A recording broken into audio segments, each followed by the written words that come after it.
আশুলিয়ার কান্দাইল এলাকার বাসিন্দা মমিন। নিজে ডেঙ্গু জ্বর সেরে উঠতেই গ্রাম থেকে বেড়াতে আসা মা আমেনা বেগমও জ্বর নিয়ে ভর্তি হয়েছেন মহাখালী ডেডিকেটেড হাসপাতালে। অল্প সময়ে ৬ সদস্যর পরিবারের ৩ জনই ডেঙ্গুতে আক্রান্ত। আমার জানা মতো আমার অনেক রুগী এদিকে আসে যাক, আমি যে একটা রুগী অসুস্থ ছিলাম, আমি অনেকটু ভালো আছি আল্লাহ দিলে। আমার আম্মাকে নিয়ে আসছি। জ্বর হইতে গিয়ে হইলো পাতলা পায়খানা, হইলো বমি, কান্না ভর্তি করাইলো। হাসপাতালটিতে সব মিলিয়ে ১০০ জন রোগী ভর্তি রয়েছেন, যাদের একটি বড় অংশ ডেঙ্গুতে আক্রান্ত। এসেছেন দেশের বিভিন্ন জেলাসহ ঢাকার বাড্ডা, রামপুরা থেকে। মাটিকাটা ক্যান্টনমেন্ট আমি আজকে ৩ মাস ধরে আছি, কিন্তু এখানে মশা মারার কোনো উদ্যোগ আমি এখন পর্যন্ত দেখিনি। ঢাকার ২ সিটি কর্পোরেশন থেকে আসা এসব রোগীদের অভিযোগ, এলাকায় কমেছে ফগিং সহ কীটনাশক প্রয়োগ, যে কারণে বাড়ছে মশার প্রাদুর্ভাব। সিটি কর্পোরেশন কেউ যায় না আমাদের ওখানে, এখন অনেক লোকজন আক্রান্ত হয়ে গেছে ডেঙ্গুতে। আমরা অন্য এলাকায় থাকতাম, এখানে মশার ওষুধ দিত, কিন্তু এই এলাকায় এসে দেখি যে দেয় না। অন্যদিকে আক্রান্ত রোগীদের অধিকাংশের উপসর্গ একই, অতিরিক্ত জ্বর, মাথা ব্যথা, বমি নিয়ে ভর্তি হয়েছেন কেউ কেউ। নাপা খায় ৪-৫ ঘন্টার মতো থাকে না, তারপর প্রায় মনে হচ্ছে ১০২-৪-এর মতো এমন শরীরে জ্বর থাকতো। খিচুনি দিয়ে জ্বর আসতে পরে আলসামিতে গেছি, ডেঙ্গু পরীক্ষা দিছে, পরীক্ষা করছি। ২৮ তারিখে রাত্রে এসে এখানে ভর্তি হয়েছি আইসিইউতে।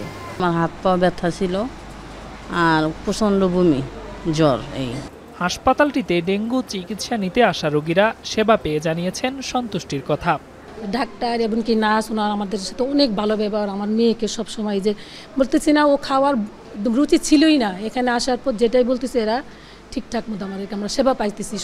দেশে ডেঙ্গু সংক্রমণ জুলাই মাসের তুলনায় আগস্টে দ্বিগুণের বেশি বেড়েছে, মৃত্যু বেড়েছে দ্বিগুণেরও বেশি। অন্যদিকে এবার মৃত্যুহার এখন পর্যন্ত গত বছরের চেয়ে খানিকটা বেশি। গত বছরের তুলনায় অবশ্যই কম, কিন্তু এবছরের তুলনায় জুন জুলাই যে সময়টা আমরা অনেক বেশি ডেঙ্গু রোগী এক্সপেক্ট করেছিলাম, অথবা অগাস্টেও, সেই তুলনায় এখন একটু বেশি। লক্ষণ দেখা মাত্রই পরীক্ষার আওতায় আসার পরামর্শ এ বিশেষজ্ঞ চিকিৎসকের। শুধুমাত্র প্যারাসিটামল, যেটাকে আমরা ওভার দ্য কাউন্টার ড্রাগ বলি, সেইটা খাবেন, যেটা জ্বর কমাবে, সেটা কিন্তু রোগ নিরাময় করবে না। সেই রোগ কি সেটা জেনে নিতে হবে, জেনে নিয়ে বুঝে তারপরে প্রেসক্রিপশন অনুযায়ী ওষুধ খাবেন। বাংলাদেশে ২০২২ সালের অভিজ্ঞতা হলো ওই বছর সর্বোচ্চ সংক্রমণ হয়েছিল অক্টোবর মাসে। এবার এখন পর্যন্ত সংক্রমণ ও মৃত্যু কম হলেও আবহাওয়ার গতি প্রকৃতি, বিশেষ করে বর্ষা পরবর্তী প্রবল বৃষ্টি ডেঙ্গুর অসমী সংকেত দিচ্ছে বলছেন জনস্বাস্থ্য বিশেষজ্ঞরা। তেলোয়ার দোলন, এখন, ঢাকা। শিয়া বাটার ও ভিটামিন ই সমৃদ্ধ lily glam beauty soap. Lily, always beautiful.